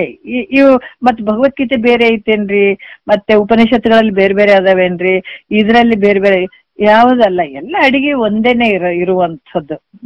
ಎಲ್ಲ ಹೇಳಿದ ಯಾತಕ್ಕೆ ಹೇಳಿದ್ರ ನಿನ್ನ ಸ್ವರೂಪ ತಿಳಿಸ್ಲಿಕ್ಕೆ ಹೇಳಿದಂಥದ್ದು, ಅದು ಬಿಟ್ಟರೆ ಬೇರೆ ಏನು ಇಲ್ಲ. ಯಾಕಂದ್ರೆ ಅಷ್ಟು ಬೇಗ ತಿಳಿತಿತ್ತಂದ್ರೆ ಒಂದ್ ಎರಡು ವಿಚಾರದಾಗ ಬ್ರಹ್ಮಸತ್ಯ ಜಗನ್ಮಿತ್ಯ ಅಂತ ಹೇಳ್ಬಿಟ್ಟು ಕೈ ತೊಳ್ಕೊಂಡ್ ಬಿಡ್ತಿದ್ರು ಅವ್ರು. ಹಂಗಾಗಕ್ ಬರಂಗಿಲ್ಲಲ್ಲ, ಜನ್ಮಾಂತರ ಬಂದಂಥದ್ದು ಇದು. ಆಪರೇಷನ್ ಒಂದು ಗಡ್ಡಿ ಆಗ್ಯದಂದ್ರೆ ಒಂದೇ ಸಲ ಕಟ್ ಮಾಡಿ ತೆಗೆದು ಬಿಡ್ತಾರೇನೆ. ಇಲ್ಲ, ಅದಕ್ಕೆ ಬಹಳ ಪ್ರೊಸೆಸ್ ಇರ್ತಾವ. ಹಿಂಗೆ ಮಾಡ್ಬೇಕು, ಹಿಂಗೆ ಬಿಡ್ಬೇಕು ಅನ್ನೋದು ಇರ್ತಾವ. ಅಂದಾಗ ಮಾತ್ರ ಅಲ್ಲಿ ಕ್ಲೀನ್ ಆಗಿರುವಂಥದ್ದು. ಅದಕ್ಕೆ ಜ್ಞಾನ ಅಳವಡ್ಬೇಕಾಗಿತ್ತು ಅಂತಂದಾಗ, ಜ್ಞಾನದ ಬೆಳಕಿಗೆ ಬರ್ಬೇಕಾಗಿತ್ತು ಅಂದಾಗ, ಮುಕ್ತನಾಗ್ಬೇಕಾಗಿತ್ತು ಅಂದಾಗ ಇವೆಲ್ಲ ಪ್ರೊಸೆಸ್ಗಳು ಬೇಕಾಗ್ತಾವ. ಹಂಗಾಗಿ ಇವೆಲ್ಲ ಹೇಳಿದಂಥದ್ದು. ಪ್ರವರ್ತಕ ಕರ್ಮ ಬಂಧಕ್ಕೆ ಕಾರಣ ಆಗಿರುವಂಥದ್ದು, ನಿವರ್ತಕ ಕರ್ಮವು ಮೋಕ್ಷಕ್ಕೆ ಕಾರಣ ಆಗಿರುವಂಥದ್ದು. ಯಾಕಂದ್ರೆ ಪ್ರವರ್ತಕ ಕರ್ಮ ಏನಾಗ್ತದ ಅಂತಂದ್ರೆ ಇಲ್ಲಿ ಅವಿದ್ಯೆ ಎನಿಸುವುದು. ಪ್ರವರ್ತಕ ಕರ್ಮ ಏನ್ ಅನ್ಸ್ಕೊಳ್ತದ? ಅವಿದ್ಯೆ ಅಂತ ಅನ್ಸ್ಕೊಳ್ತದೆ. ವಿದ್ಯೆಗಳೆನಿಸುವು. ಕೇಳು ವಿದ್ಯೆಗಳೆಂದೆನಿಸುವುದು. ಅವರ ಅಂದವನ್ನು ಅರುಪುವನ್ನು ಅರಿ ನೀರೇ ಅಂತ ಹೇಳ್ತಾರ. ಇಲ್ಲಿ ಪ್ರವರ್ತಕ ಕರ್ಮ ಅವಿದ್ಯೆ ಅಂತ ಅನ್ಸ್ಕೊಳ್ತದೆ. ಅದಕ್ಕೆ ಮುಂದೆ ಹೇಳ್ತಾರ ಪ್ರವರ್ತಕ ಕರ್ಮದ ಬಗ್ಗೆ ಮತ್ತೆ ನಿವರ್ತಕ ಕರ್ಮದ ಬಗ್ಗೆ ನಾನು ಹೇಳ್ತೀನಿ ಕೇಳು ಮೈತ್ರ ಅಂತ ಹೇಳ್ತಾರ ಅವ್ರು. 3ನೇ ನುಡಿಯಲ್ಲಿ ಹೇಳ್ತಾರ. ಈ ಜೀವನು ಏನಂತ, ಈಗ 8 ಪ್ರಕಾರವಾದಂತ ಪ್ರವರ್ತಕ ಕರ್ಮದಲ್ಲಿ ಜೀವಾತ್ಮ ತಿರುಗುವಂಥದ್ದು. ಅದಕ್ಕೆ ಕಾರಣ ಏನು ಅನ್ನುವಂಥದ್ದನ್ನು ತಿಳಿಸ್ತಾರ ಅವ್ರು. 3ನೇ ನುಡಿಯಲ್ಲಿ ಹೇಳ್ತಾರ, ಕರ್ಮಿಯೇ ತಾನೆಂದು ಕರ್ಮವಂ ಮಾಡಿ ಆ ಕರ್ಮದ ಫಲವನ್ನುಂಬುವನಾಗಿ ಮರ್ಮವರಿಯದ ಅಹಂಭಾವದಿಂ ಜೀವನು ಆ ಕರ್ಮಾಷ್ಟಕದೊಳಗೆ ಚೇಷ್ಟಿಕನಕ್ಕು. ಎಷ್ಟು ಅದ್ಭುತವಾಗಿ ಹೇಳ್ತಾರ ನೋಡ್ರಿ. ಇಲ್ಲಿ ಏನಾಗ್ತದ ಅಂತಂದ್ರೆ 8 ಪ್ರಕಾರವಾಗಿರುವಂತ ಈ ಪ್ರವರ್ತಕ ಕರ್ಮದಲ್ಲಿ ಜೀವಾತ್ಮ ತಿರುಗ್ತಾನ. ಹೆಂಗ್ ತಿರುಗ್ತಾನ? ಅದ ಕಾರಣ ಏನು ಅಂತಂದ್ರ ಇಲ್ಲಿ ಕರ್ಮಿ ಅಂದ್ರ ಕರ್ಮವನ್ನ ಮಾಡುವವನು, ಕರ್ಮಿಯು ತಾನೆಂದು ನೋಡ್ರಿ ಮಾಡಿ ಆ ಕರ್ಮದ ಫಲವು, ಯಾಕಂದ್ರ ಜೀವನ್ ತನ್ನ ಸುಖಕ್ಕಾಗಿ ಅನೇಕ ಕರ್ಮಗಳನ್ನು ಮಾಡ್ತಾನ. ಪ್ರತಿಯೊಬ್ಬರು ನಾವು ಲೌಕಿಕದಾರ ತಗೊಳ್ಳಿ, ಪರಮಾರ್ಥದಲ್ಲಾರ ತಗೊಳ್ರಿ, ನೀವೆಲ್ಲಾರ ತಗೊಳ್ರಿ, ಆದ್ರ ಬಯಸುವಂಥದ್ದು ಏನು ಅಂದ್ರೆ ಸುಖವನ್ನ ಬಯಸುವಂಥದ್ದು ಮಾತ್ರ. ಆದ್ರ ಅವುಗಳನ್ನ ಕರ್ಮಗಳನ್ನ ಮಾಡ್ತಾನ, ಸುಖಕ್ಕಾಗಿ ಅನೇಕ ಕರ್ಮಗಳನ್ನ ಮಾಡ್ತಾನ, ಮತ್ತೆ ಅವುಗಳ ಫಲವನ್ನ ಆತನೇ ಹೊಂದುತ್ತಾನೆ. ಆದ್ರ ಕರ್ಮಕ್ಕೆ ಕರ್ತನಾದ ನಾನು ಯಾರು? ಅದನ್ನ ಮಾಡ್ತಾನ ನನ್ನ ವಿಚಾರ. ಈಗ ಕರ್ಮ ಮಾಡ್ತಾನ, ಸುಖಕ್ಕಾಗಿ ಕರ್ಮವನ್ನ ಮಾಡ್ತಾನ, ಮಾಡಿ ಅದ್ರ ಫಲಗಳನ್ನ ಆತನೇ ಅನುಭವಿಸ್ತಾನ, ಅದನ್ನೇ ಹೊಂದುತ್ತಾನ. ಆದ್ರ ಈ ಕರ್ಮವನ್ನ ಮಾಡಿದಂಥವನು ನಾನು ಯಾರು ಅನ್ನುವುದನ್ನ ತನ್ನನ್ನು ತಾನು ವಿಚಾರ ಮಾಡ್ತಾನೆ ಅಂದ್ರೆ ಮಾಡೋದೇ ಇಲ್ಲ. ಈ ದೇಹದಲ್ಲಿ ನಾನೆಂಬ ಅಹಂಕಾರದಿಂದ ಕೂಡಿಕೊಂಡು ನೋಡ್ರಿ, ಅಂದ್ರ ದೇಹದಲ್ಲಿ ನಾನು ಅನ್ನುವಂತ ಅಹಂಕಾರದಿಂದ ಕೂಡಿಕೊಂಡು 8 ಪ್ರಕಾರವಾದ ಕರ್ಮದ ವ್ಯವಹಾರದಲ್ಲಿ ತತ್ಪರನಾಗ್ತಾನತ. ಅಂದ್ರ ದೇಹದಲ್ಲಿ ನಾನು ಅನ್ನುವಂತ ಅಹಂಕಾರದಿಂದ ಕೂಡ್ಕೊಂಡು ಆತ ಏನ್ ಮಾಡ್ತಾನ? 8 ಪ್ರಕಾರವಾದಂತ ಕರ್ಮದ ವ್ಯವಹಾರದಲ್ಲಿ ತೊಡಗ್ತಾನ ಅನ್ನುವಂಥದ್ದು. 4ನೆಯ ನುಡಿಯಲ್ಲಿ ಕೂಡ ಹೇಳ್ತಾರ 8 ಪ್ರಕಾರವಾದಂತ ಕರ್ಮದ ವ್ಯವಹಾರ ಯಾವುದಂದ್ರ ಅಹಂಕಾರದಿಂದ ಕೂಡಿರ್ತಾನಲ್ಲ, ಅವ್ 8 ಯಾವುವು ಅಂತಂದ್ರ 8 ಕರ್ಮದ ಸ್ವರೂಪದ ವಿಚಾರವನ್ನ ಹೇಳ್ತಾರ. ಏನ್ ಹೇಳ್ತಾರ? ತನ್ನಿಂದ ಅಹಂಭ್ರಮೆ, ತನ್ನಿಂದ ಅಜ್ಞಭ್ರಮೆ, ತನ್ನಿಂದ ಕರ್ಣೇಂದ್ರಿಯ ಭ್ರಮೆ, ತನ್ನಿಂದ ದೇಹ ಭ್ರಮೆ, 3 ಅವಸ್ಥೆಯ ಭ್ರಮೆ, ತನ್ನಿಂದ 8 ತೋರುವು ಅಲ್ಲಿ ಅಂತ ಹೇಳ್ತಾರ. ಯಾವ ಹೇಳ್ತಾರ ಅಂತಂದ್ರ ತನ್ನಿಂದ ಅಂದ್ರ ಜೀವನಿಂದ, ಅಹಂಭ್ರಮೆ ನಾನು ಅನ್ನುವಂತ ಭ್ರಮೆ, ಮತ್ತೆ ತನ್ನಿಂದ ಅಜ್ಞಭ್ರಮೆ ನಾನು ಅಜ್ಞಾನಿ ಇದ್ದೀನಿ ಅನ್ನುವಂತ ಭ್ರಮೆ, ಮತ್ತೆ ಈ ರೀತಿ ಅಂದ್ರೆ ಅಜ್ಞಾನಿ ಅಂದ್ರೆ ಭ್ರಾಂತಿ ಅನ್ನುವಂಥದ್ದು. ಮತ್ತೆ ತನ್ನಿಂದ ಕರ್ಣೇಂದ್ರಿಯ ಭ್ರಮೆ ಅಂದ್ರ ಮನ, ಬುದ್ಧಿ, ಚಿತ್ತು, ಅಹಂಕಾರ, ಇವು ಕರಣಗಳು. ಕರಣ 2 ವ್ಯತ್ಯಾಸಗಳು ಅದಾವ. ಕರುಣ ಅಂದ್ರೆ ಬೇರೆ ಆಗ್ತದ, ಕರಣ ಅಂದ್ರ ಮನ, ಬುದ್ಧಿ, ಚಿತ್ತ, ಅಹಂಕಾರಗಳು. ಮತ್ತೆ ನೇತ್ರಾದಿ ಕರ್ಣೇಂದ್ರ, ನೇತ್ರ ಅಂದ್ರೆ ಜ್ಞಾನೇಂದ್ರಿಯಗಳು ಅಂತ ತಗೊಳ್ಬೇಕಾಗ್ತದೆ. ಇವೆಲ್ಲವುಗಳಲ್ಲಿ ನಾನು ಅನ್ನುವಂತ ಭ್ರಮೆ ಇರುವಂತದ್ದು ಕರ್ಣೇಂದ್ರಿಯ ಭ್ರಮೆ. ಮತ್ತೆ ತನ್ನಿಂದ ದೇಹ ಭ್ರಮೆ, ಈ ದೇಹ ನಾನಿದ್ದೀನಿ ಅನ್ನುವಂಥದ್ದು, ದೇಹವು ನಾನು ಇದ್ದೀನಿ ಅನ್ನುವಂಥ ಭ್ರಾಂತಿ ಇದು, ಈ ಭ್ರಮೆ. 3 ಅವಸ್ಥೆಯ ಭ್ರಮೆ ಅಂದ್ರ ಜಾಗ್ರ, ಸ್ವಪ್ನ, ಸುಸುಪ್ತಿ. ಜಾಗ್ರ ಮತ್ತೆ ಸ್ವಪ್ನ, ಸುಸುಪ್ತಿ ಅನ್ನುವಂತ ಅವಸ್ಥೆಯ ಭ್ರಮೆ. ಇವು ತನ್ನಿಂದ 8 ತೋರುವು ಅಲ್ಲಿ.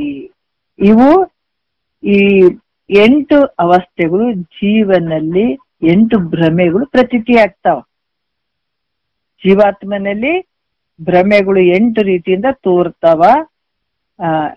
ಯಾರಲ್ಲಿ? ಜೀವನಲ್ಲಿ. ಈ ರೀತಿಯಾಗಿ ಯಾವ್ಯಾವಂದ್ರೆ ತನ್ನಿಂದ ಅಹಂಭ್ರಮೆ, ತನ್ನಿಂದ ಅಜ್ಞಭ್ರಮೆ, ತನ್ನಿಂದ ಕರ್ಣೇಂದ್ರಿಯ ಭ್ರಮೆ, ತನ್ನಿಂದ ದೇಹ ಭ್ರಮೆ, 3 ಅವಸ್ಥೆಯ ಭ್ರಮೆ, ಜಾಗ್ರ, ಸ್ವಪ್ನ, ಸುಸುಪ್ತಿ. ಇವೆಲ್ಲ ಎಲ್ಲಿ ತೋರಕತ್ತವ? ಜೀವಾತ್ಮನಲ್ಲಿ. ಇವೆಲ್ಲ 8 ಭ್ರಮೆಗಳು ತೋರಕತ್ತವ ಅಂತ ಹೇಳ್ತಾರ. 5ನೆಯ ನುಡಿಯಲ್ಲಿ ಹೇಳ್ತಾರ. ಏನ್ ಹೇಳ್ತಾರ ಅಂತಂದ್ರೆ ಅರಿವು ಮರೆವೆಯೋಳು ಸ್ಮರಣೆ ಕ್ಷಣಗಳೋಳ್ ನೆರೆ ಕೃಶತ್ವಾದಿ ವಿಕೃತಿಯೋಳು ಮೆರೆವ ಜೀವತ್ರಯದೊಳಗ ಅಹಂ ಎಂಬುದ ನರಿ ಕರ್ಮಾಷ್ಟಕವಿಯು ಆ ಕ್ರಮದಿಂದೆ ಅಂತ ಹೇಳುತ್ತಾರೆ. ಎಷ್ಟು ಅದ್ಭುತವಾಗಿ ಹೇಳ್ತಾರೆ. ಅರಿವು ಮರೆವೆಯೋಳು ಅಂದ್ರ ಜ್ಞಾನ ಅಜ್ಞಾನಗಳಲ್ಲಿ. ಅಂದ್ರ ಸಾಮಾನ್ಯವಾಗಿ ಈ ಜೀವನದಲ್ಲಿ ಸಾಮಾನ್ಯವಾಗಿ ನಾನು ಅನ್ನುವಂತ ಒಂದು ಏನಂದ್ರ ಸ್ಫೂರ್ತಿ ತೋರ್ತದ. ಅಹಂಕಾರದಲ್ಲಿ ಜೀವನ ಹೆಂಗದನಂದ್ರ ವಿಶಿಷ್ಟನಾಗಿ ಏನಾದ್ರೂ ಒಂದು ವಸ್ತುವನ್ನ ಅರಿಯುವಂಥದ್ದು ಅಲ್ಲಿ ನಾನು ತಿಳ್ಕೊಳ್ತಾ ಇದ್ದೀನಿ, ಅರಿವುಳ್ಳವನದೀನಿ ಅನ್ನುವಂತ ಅಭಿಮಾನ ಮಾಡುವಂಥವನು. ಯಾಕಂದ್ರೆ ಯಾವುದೇ ಒಂದು ವಸ್ತುವನ್ನ ತಿಳ್ಕೊಳ್ಬೇಕಾದಾಗ ನಾನು ತಿಳಿತಾ ಇದ್ದೀನಿ ಹೇಳ್ತಾರ. ಈಗ ಮಹಾತ್ಮರು ಕೆಲವೊಂದು ಈ ನೋಡ್ರಿ ಇಲ್ಲಿ ಬಹಳಷ್ಟು ವ್ಯತ್ಯಾಸಗಳಾಗ್ತಾವ. ಅರಿವು ಅನ್ನುವಂಥದ್ದು ವಸ್ತುಗಳನ್ನ ತಿಳಿಯುವಂತ ಅರಿವು ಒಂದು, ಇನ್ನೊಂದು ಇದಕ್ಕೂ ವಿಶೇಷವಿರುವಂತ ಅರಿವು ಒಂದು ಬೇರೆ. ಅದಕ್ಕೆ ಸದಾ ಅರಿವಿಲೆ ನಡಿತಮ್ಮ ಮುಂದ ಅದು ಮರಿಬೇಕು ಆದುದ ಎಂದ ಅಂತ ಮಹಾತ್ಮರು ಕೆಲವೊಂದು ತತ್ವ ಪದಗಳಲ್ಲಿ ಬರೀತಾರೆ. ಅರಿವು ಅಂದ್ರೆ ಒಂದು ವಸ್ತುಗಳನ್ನ ಅರಿಯುವಂತ ಒಂದು ಅರಿವು ಅನ್ನುವಂಥದ್ದು. ಈ ಸಾಮಾನ್ಯವಾಗಿ ಎಲ್ಲರೂ ನಾವು ಹಂಗ ತಿಳ್ಕೊಂಡ್ಬಿಡ್ತೀವಿ. ಆದ್ರ ಇನ್ನು ಮೂಲ ಸ್ವರೂಪ ವಿಶೇಷವಾದಂತ ಅರಿವು ಅನ್ನುವಂಥದ್ದು ಒಂದಿರ್ತದೆ. ಅದನ್ನ ಮುಖ್ಯವಾಗಿ ನಾವು ತಿಳ್ಕೊಳ್ಬೇಕಾದಂಥದ್ದು. ಅದಕ್ಕ ಏನೋ ಒಂದು ವಸ್ತುವನ್ನ ಬಹಳಷ್ಟು ಜನ ಹೇಳ್ತಾರೆ, ಇಲ್ರಿ ನಮ್ಗೇನು ಅರಿವಿಲ್ಲೇನ್ರಿ, ಈ ಜಗತ್ತನ್ನೇ ತಿಳ್ಕೊತೀವಲ್ರಿ, ಅದು ತಿಳ್ಕೊತೀವಿ, ಆ ವಸ್ತುನ ತಿಳ್ಕೊತೀವಿ, ಎಲ್ಲವನ್ನ ಸಂಸಾರ ಮಾಡ್ತೀವಿ, ಎಷ್ಟು ಅಚ್ಚುಕಟ್ಟಾಗಿ ಸಂಸಾರ ಮಾಡ್ತೀವಿ, ನಮ್ಗೆ ಅರಿವು ಐತ್ರಿ ಅಂತಾರೆ. ಈ ಅರಿವಿಗೆ ತಗೊಂಡ್ಬಿಡ್ತಾರೆ. ಆದ್ರೆ ಈ ಅರಿವು ಅಲ್ಲ. ಸಾಮಾನ್ಯವಾದಂತ ಅರಿವು, ವಿಶೇಷವಾದಂತ ಅರಿವು ಐತಿ ನಿನ್ನೊಳಗ. ಅದಕ್ಕೆ ಹೇಳ್ತಾರೆ, ಅರಿವು ತಿಳಿಯಲೆಂದು ಕುರುವು ಕೈಯಲ್ಲಿ ಕೊಟ್ಟರೆ ಅರಿವನ್ನ ಮರೆತು ಕುರುವಿಗೆ ಪೂಜಿಸುವಿಗೆ ನೆಂಬೆದೇವ ಅಂತ ಹೇಳ್ತಾರೆ ಮಹಾತ್ಮ. ಯಾಕಂತಂದ್ರ ಅರಿವಿನ ಸ್ವರೂಪ ಇರುವಂತದ್ದು ಐತೆ, ಮೂಲ ಎಲ್ಲಕ್ಕೂ. ಅದಕ್ಕೆ ಅರಿವೇ ತಾನೆಂದು ನಂಬಿ ನಿಂದೊಡೆ ಮುಕ್ತಿ ಅಂತ ಹೇಳ್ತಾರ ಅವ್ರು. ಅರಿವಿನ ಸ್ವರೂಪನೇ ನೀನಿದೆ. ಯಾವ ಅರಿವಿನ ಸ್ವರೂಪ ಅಂದ್ರೆ ಮೂಲ ವಿಶೇಷವಾದಂತ ಅರಿವು. ಅದನ್ನ ನಾವು ತಿಳ್ಕೊಳ್ಳಿಕ್ಕೆ ಇಷ್ಟೆಲ್ಲ ಬೇಕಾಗ್ಯದ ಪ್ರಯತ್ನ. ಇದ ಮೇಲೆ ಒಂದು ವಸ್ತುಗಳನ್ನ ಅರಿಯುವಂಥದ್ದು, ಈ ಅರಿವುಳ್ಳವನ್ನ ನಾನು ಇದ್ದೀನಿ ಅಂತ ಅಭಿಮಾನ ಪಡುವಂಥದ್ದು, ಇದು ಅಹಂ ಭ್ರಮೆ ಅಂತ ಅನ್ಸ್ಕೊಳ್ತದೆ. ಇದು ಜೀವಾತ್ಮನಲ್ಲಿ ತೋರುವಂತ ಒಂದು ವಸ್ತುವನ್ನ, ಒಂದು ದೃಶ್ಯವಾಗಿ ತಿಳಿಯುವಂಥದ್ದನ್ನ ನಾವು ತಿಳ್ಕೊಳ್ತಾ ಇದ್ದೀವಿ. ಯಾಕಂದ್ರೆ ಆ ವಸ್ತುವನ್ನ ಅರಿತಾ ಇದ್ದೀವಿ ಅಂತಂದ್ರ ನಾನು ಅರಿವುಳ್ಳವನೇ ಇದ್ದೀನಿ, ನಾನು ಬೇರೆನೇ ಇದ್ದೀನಿ. ಯಾಕಂದ್ರೆ ನಾನು ಅರಿವುಳ್ಳವನ್ ಇದ್ದೀನಿ ಅಂತ ಅಭಿಮಾನ ಪಡುವಂಥದ್ದು, ಆ ಭಾವ ಬರುವಂಥದ್ದು. ಇದಕ್ಕ ಅಹಂ ಭ್ರಮೆ ಅಂತ ಹೇಳಿಸ್ಕೊಳ್ತದೆ. ಆ ವಸ್ತುವನ್ನ ತಿಳಿದೇ ಇದ್ದಾಗ ಇದು ನನಗೇನ್ ಗೊತ್ತಿಲ್ಲ ನನಗ ಅಂತ ಅಂದಾಗ ಆವಾಗ ಏನ್ ಅನ್ಸ್ಕೊಳ್ತಾನ, ನಾನು ಅಜ್ಞಾನಿ, ನನ್ಗೇನು ಗೊತ್ತಾಗ್ತಾ ಇಲ್ಲ, ನಾನು ಅಜ್ಞಾನಿ ಇದ್ದೀನಿ ಅಂತ ಅನ್ಸಿಕೊಳ್ತಾನತ್ತ. ಮತ್ತೆ ಅದಕ್ಕೇನ್ ಹೇಳ್ತಾರ, ಅದು ಅಗ್ನಿಭ್ರಮೆ ಅಂತ ಅನ್ಸ್ಬೋದು, ಅಗ್ನಿಭ್ರಮೆ. ಮತ್ತೆ ಮನಸ್ಸು ಬುದ್ಧಿ ಕರಣಗಳಲ್ಲಿ ನಾನು ಮನಸ್ಸು ಸಂಕಲ್ಪ ವಿಕಲ್ಪ ಮಾಡ್ಕೊಳ್ಳುವಂಥದ್ದು, ನೆನೆಸುವಂಥದ್ದು, ನಾನು ನಿಶ್ಚಯ ಮಾಡ್ತಾ ಇದ್ದೀನಿ ಅಂತ ಈ ಭ್ರಮೆದಿಂದ ಕೂಡುವಂಥದ್ದು. ನಾನು ನೆನ್ಪಿಟ್ಕೊಂಡಿದ್ದೀನಿ, ನಾನೇ ಮಾಡ್ತಾ ಇದ್ದೀನಿ ಅಂತ ಅಹಂಕಾರ ಭ್ರಮೆ ಆಗಿರ್ಬಹುದು. ಆಮೇಲೆ ನಾನು ಸ್ಮರಿಸ್ತೀನಿ ಅನ್ನುವಂಥದ್ದಾಗಿರ್ಬೋದು, ನಿಶ್ಚಯ ಮಾಡ್ತೀನಿ ಅನ್ನುವಂಥದ್ದಾಗಿರ್ಬೋದು. ಇವೆಲ್ಲ ಅಭಿಮಾನ ಮಾಡುವಂಥದ್ದು, ಇವುಗಳ ಎಲ್ಲವುಗಳ ಮೇಲೆ ಅಭಿಮಾನ ಮಾಡುವಂಥದ್ದು. ಅದಕ್ಕೆ ಇದನ್ನ ಭ್ರಮೆಗಳೇ. ಅವೇನು ಈ ಶರೀರದ ಮೇಲೆ ಇಷ್ಟೆಲ್ಲ ವ್ಯವಹಾರ ಮಾಡಕತ್ತೀವಿ, ನಾನು ಮಾಡಿದೆ, ನಾನು ಉಂಡೆ, ಅಂತಿದ್ದು, ಇವೆಲ್ಲ ನಾವ್ ಹೆಂಗ್ ಹೋಗ್ತಾ ಇದೀವಿ ಅಂದ್ರೆ ಭ್ರಮಾಲೋಕದಲ್ಲೇ ನಾವು ಕಾಲ ಕಳೀತಾ ಇರ್ತೀವಿ. ಅದಕ್ಕೆ ಇದು ಕರ್ಣ ಭ್ರಮೆ ಅಂತ ಕೂಡ ಹೇಳ್ತಾರೆ. ಎಲ್ಲ ಕರ್ಣೇಂದ್ರಿಯಗಳಲ್ಲಿ ಮನ ಬುದ್ಧಿ, ಈ ಚಿತ್ತ ಅಹಂಕಾರಗಳು, ಈ ಜ್ಞಾನೇಂದ್ರಿಯಗಳು, ಇವೆಲ್ಲದರಲ್ಲಿ ಏನಂತಂದ್ರ ಅಭಿಮಾನ ಪಡುವಂಥದ್ದು ಇದು ಕರ್ಣ ಭ್ರಮೆ ಅಂತ ಅನ್ಸ್ಕೊಳ್ತದ. ಆಮೇಲೆ ನೇತ್ರ ಸ್ತೋತ್ರ ಆದಿ ಇಂದ್ರಿಯಗಳಲ್ಲಿ ಇಲ್ಲಿ ನಾನು ನೋಡ್ತಾ ಇದ್ದೀನಿ, ನಾನು ಕೂಡ್ತಾ ಇದ್ದೀನಿ, ನಾನು ಹೋಗ್ತಾ ಇದ್ದೀನಿ, ಬರ್ತಾ ಇದ್ದೀನಿ, ಈ ರೀತಿ ಈ ಭಾವ ಬರ್ತದಲ್ಲ, ಇದನ್ನು ಭ್ರಾಂತಿನೇ. ಇಂದ್ರಿಯಗಳಲ್ಲಿ ನಾನು ನೋಡ್ತಾ ಇದ್ದೀನಿ ಅನ್ನುವಂಥದ್ದು, ಕೇಳ್ತಾ ಇದ್ದೀನಿ, ಕೇಳುವಂಥದ್ರ ಮೇಲೆ ಅಭಿಮಾನ ಪಡುವಂಥದ್ದು, ಈ ರೀತಿ ಭ್ರಾಂತನಾಗಿರುವಂಥದಕ್ಕೆ ಇಂದ್ರಿಯ ಭ್ರಮೆ ಅಂತ ಕೂಡ ಹೇಳ್ತಾರೆ. ಎಷ್ಟು ಅದ್ಭುತವಾಗಿ ಹೇಳ್ತಾರೆ ನೋಡಿ, ಇಂದ್ರಿಯ ಭ್ರಮೆ. ಆಮೇಲೆ ದೇಹದ ಜೊತೆ ಕೂಡ್ಕೊಂಡು ನೋಡ್ರಿ, ಎಲ್ಲದ್ರ ಜೊತೆ ನಾನು ಇಲ್ಲಿ ಅಭಿಮಾನ ಪಡ್ತಾ ಇರುವಂಥದ್ದು. ಈ ಶರೀರ, ನಾನ್ ಬೆಳ್ಳಗದೀನಿ, ನಾ ಎತ್ತರ ಅದೀನಿ, ನಾನು ಸುಂದರವಾಗಿದ್ದೀನಿ, ನಾ ಸೊರಿಗಿದ್ದೀನಿ, ನಾ ದಪ್ಪ ಆಗಿದ್ದೀನಿ ಅನ್ನುವಂಥ ಒಂದು ಭ್ರಾಂತಿಯಿಂದ ಕೂಡಿದದಕ್ಕಾಗಿ ಇಲ್ಲಿ ಏನ್ ಹೇಳ್ತಾರ, ದೇಹ ಭ್ರಮೆ ಅಂತ ಹೇಳ್ತಾರೆ. ಇದಕ್ಕೇನ್ ಹೇಳ್ತಾರ, ದೇಹ ಭ್ರಮೆ. ಎಷ್ಟು ಅದ್ಭುತವಾಗಿ ಒಂದು ಎಳಿಗಳನ್ನ ಬಿಚ್ಚುತ್ತಾರ ಅವ್ರು, ಪದರ್ ಎಲ್ಲ ಭ್ರಮೆಗಳು. ಅದಕ್ಕ ಈ ನಾನು ಸೊರಗಿದ್ದೀನಿ, ನಾ ಸೊಕ್ಕಿದ್ದೀನಿ, ಅಯ್ಯ, ಇದೆಲ್ಲ ಇದು ಕೂಡ ದೇಹ ಭ್ರಮೆ ಇದು. ಮತ್ತೆ ಜಾಗ್ರದಲ್ಲೇ ವಿಶ್ವ ಅಂತ ಹೇಳುವಂಥದ್ದು. ಜಾಗ್ರದಲ್ಲೇ ನಾನು ವಿಶ್ವ, ಎಲ್ಲವನ್ನು ಅರಿಯುವಂಥವನು ನಾನು, ವಿಶ್ವ ಅಂತ ಅನ್ನುವಂಥದ್ದು. ಸ್ವಪ್ನದಲ್ಲಿ ತೈಜಸ್ಸನ್ ಅನ್ನುವಂಥ ಅಭಿಮಾನ ಪಡುವಂಥದ್ದು. ಸುಪ್ತಿಯಲ್ಲಿ ಪ್ರಾಜ್ಞೆನಂತ ಭ್ರಮೆಯಿಂದ ಕೂಡಿದಂಥದಕ್ಕಾಗಿ ಇವೆಲ್ಲ ಭ್ರಮೆಗಳಿಂದ ಕೂಡಿದಂಥದ್ದು. 3 ಅವಸ್ಥೆಗಳು ಕೂಡ ಭ್ರಮೆಯಿಂದ ಕೂಡಿದಂಥದ್ದು. 3 ಅವಸ್ಥೆಗಳು, 3 ಶರೀರಗಳು, 3 ಜೀವರುಗಳು, ಇವೆಲ್ಲ ಭ್ರಮೆ. ಇದಕ್ಕೇನ್ ಹೇಳ್ತಾರ, ಈ ಪ್ರಾಜ್ಞೆನಂತ ಭ್ರಮೆ ಉಳ್ಳಂಥವನಾಗಿರುವವನು. ಈ ರೀತಿ 8 ಪ್ರಕಾರದ ಕರ್ಮಗಳಲ್ಲಿ ಜೀವನು ಯಾವಾಗ್ಲೂ ತಿರುಗ್ತಾ ಇರ್ತಾನ. ಅಂದ್ರೆ ಆ ಜೀವನಿಗೆ ಆ ರೀತಿಯಲ್ಲಿ ತಿರುಗಾಡಾಗ ಅದೇ ಸತ್ಯ ಅಂತ ತಿಳ್ಕೊಂಡಾನ. ಹೆಂಗ ಜಾಗ್ರ, ಸ್ವಪ್ನ, ಸುಸುಪ್ತಿ ನಮ್ಗ ಅವಸ್ಥೆಗಳು 3 ಬಂದಾವ. ಅವ್ ನಮಗ ಅದಾವ, ಅವೇ ಸತ್ಯ ಅಂತ ನಾವ್ ತಿಳ್ಕೊಂಡಿವಿ. ಅವ್ ಮಿಥ್ಯ ಅಂತ ನಾವ್ ತಿಳ್ಕೊಂಡಿಲ್ಲ. ಈಗ ಈಗೇನ್ 8 ಭ್ರಮೆಗಳು ಅದಾವ, ನಮ್ಗೆಲ್ಲ ಅದಾವ, ಅವೇ ಸತ್ಯ ಅಂತ ಕುಂತೀವಲ್ಲ. ಅದಕ್ಕೆ ಈ 8 ಭ್ರಮೆಗಳಲ್ಲಿ ಜೀವಾತ್ಮ ಬರೀ ಇದ್ರಲ್ಲೇ ರಿಪೀಟ್ ತಿರುಗ್ತಾನೆ ಇರ್ತಾನೆ. ಇದ್ರಲ್ಲೇ ಯಾವಾಗ್ಲೂ ತಿರುಗ್ತಾ ಇರ್ತಾನೆ. ಇವನಿಗೆ ಬಂಧ ಬರ್ತದ ನೋಡ್ರಿ. ಇವನಿಗೆ ಬಂಧ ಬಂದಿರುವುದು, ಇದಕ್ ಬಂದಿದೆ. ಬಂಧ ಅಂದ್ರೆ ಏನಂದ್ರೆ ಈ ರೀತಿ ಬಂಧಿಸ್ಕೊಂಡ್ಬಿಟ್ಟಿದಾನತ್ತ. ಈ ಭ್ರಮೆ ಇಡ್ಕೊಂಡದಲ್ಲ, ಬೇರೆ ಯಾರು ನಮ್ಮನ್ನೇನ್ ಕಟ್ಟಿಲ್ಲ, ನಾವೇ ಭ್ರಮೆಯಲ್ಲಿ ಬಿದ್ದಂಥವ್ರು ಹೊರತಾಗಿ ಬೇರೆ ಯಾರು ಅಲ್ಲ. ಅದಕ್ಕೆ ಈ ರೀತಿಯಾಗಿ ಇವುಗಳಿಂದ ಈ ಜೀವಾತ್ಮನಿಗೆ ಬಂಧ ಆಗಿರುವಂಥದ್ದು. ಯಾಕಂತಂದ್ರ ಈ ಕರ್ಮಿಯಾದಂಥ ಈ ಜೀವನಿಗೆ ಸುಖ ದುಃಖ ಮಿಶ್ರ 3 ಫಲಗಳು ಪ್ರಾಪ್ತಿ ಆಗ್ತದೆ. ಈ ಬಂಧ ಏನ್ ಜೀವಾತ್ಮನಿಗೆ ಬಂದಿದೆ ಅಲ್ಲ 8 ಈ ಕರ್ಮಗಳಲ್ಲಿ, ಯಾಕಂದ್ರೆ ಇದರಲ್ಲಿ ತಿರುಗ್ತಾನೆ ಈ ಜೀವಾತ್ಮ. ಯಾಕಂದ್ರ 8 ಪ್ರಕಾರವಾದ ಕರ್ಮಗಳಲ್ಲಿ ಜೀವನ ಯಾವಾಗ್ಲೂ ತಿರುಗೋದ್ರಿಂದ ಇದಗ ಬಂದಿದೆ.